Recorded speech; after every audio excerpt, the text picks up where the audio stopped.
What's up, YouTube? Welcome to Cool Music 99. It's your teacher Yan. We share short music lessons every week for people who want to learn music easily.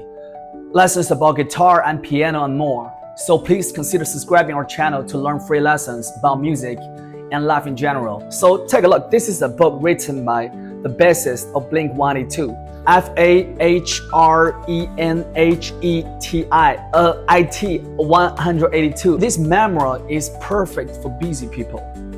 Every chapter is very short, usually just for a few pages. You can read it quickly. Mark shares his life honestly, from his childhood struggles with his parents' divorce, emotional challenges and therapy, all the way to his journey as a musician. Mark didn't have professional training, but still became the bass player for Blink-182, a band that had to work hard to become famous. The book covers the rise of the band, tough moments like the band's breakup, Travis Barker's plane crash, and Mark's battle with cancer. The big message is this: success, especially in music, comes from hard work, resilience, and facing challenges head-on. This book offers real inspiration for everyone who loves music or dreams of becoming a musician. I bought this book for 300 yuan, which is about like less than $50, maybe $45, something like that. You know, before I purchased this book, I felt like, wow, this book is very expensive. But when I received it, I've been reading every chapter very carefully and with patience. So I really discovered a lot of great things about Mark, about how to really make a band. For example, on the early stages of his chapter, it talks about when where he grew up in a California desert.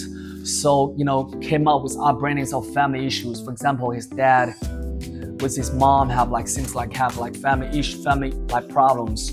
So they divorced when he was very young, around like maybe 5 or 6 years old, even younger, around 10 years old. So, and then he has to live a life with his dad. He chose to live with his dad, and also he blames his dad a lot. So he grew up with a lot of sadness, a lot of tragic emotional turbulence, and but that can't stop him from become such a sunny boy who just became the world famous musician, actually from Blink-182. And then it also talks about when he was in high school, he randomly hooked up with a friend of him, which is by his sister or somebody's introduction to me at Tom, which is the singer of Blink-182. And they met each other, all of a sudden became very close pals. So they were hanging out together in Tom's house in San Diego, and they really just do crazy stuff, skateboarding, in the abandoned apartments or houses or even castles, just to hang out, like this, trying to chase this American cool. And then he started to play bass maybe before he even met Tom, I guess. So he grew up with a lot of musical backgrounds, which is he loves to listen to The Cure, which is an emo punk band out of England. And then he also grew up listening to NoFX, as well as a whole lot of Offspring, a lot of bands from America. And then all of a sudden he met Tom, and then Tom introduced a drummer, a younger kid, to become the drummer of the band. They started to play in the smaller clubs out of San Diego, out of state of California. But honestly, he taught us most of the shows were totally empty. And they once finally invited to a live house, which is a little bit like a smaller place, with not too much influences in the maybe underground live house. So the management brought them like 50 tickets for them to sell in order to play the show.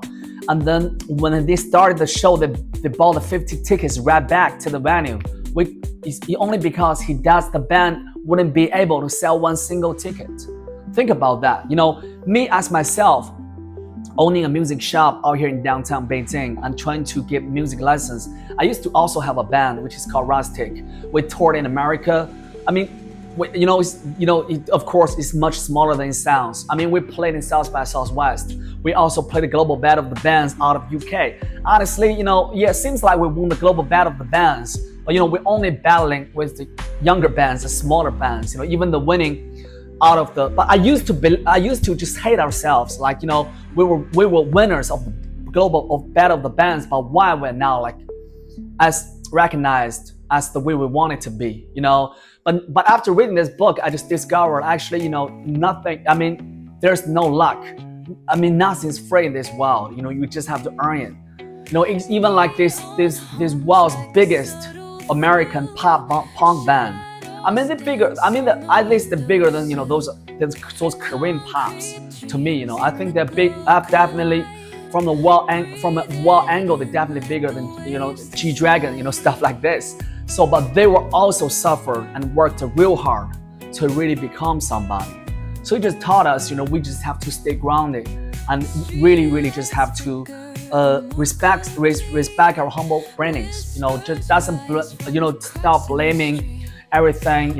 If we're not just trying to, if we haven't make it in a certain stage in our music career, whatever our challenges are. So, and also this book also talks about, and then they hooked up with Travis. I mean, take a look at Travis Barker, man. He's the coolest punk drummer. Not only the punk drummer, he's the coolest drummer of the universe. He's the biggest drummer globally.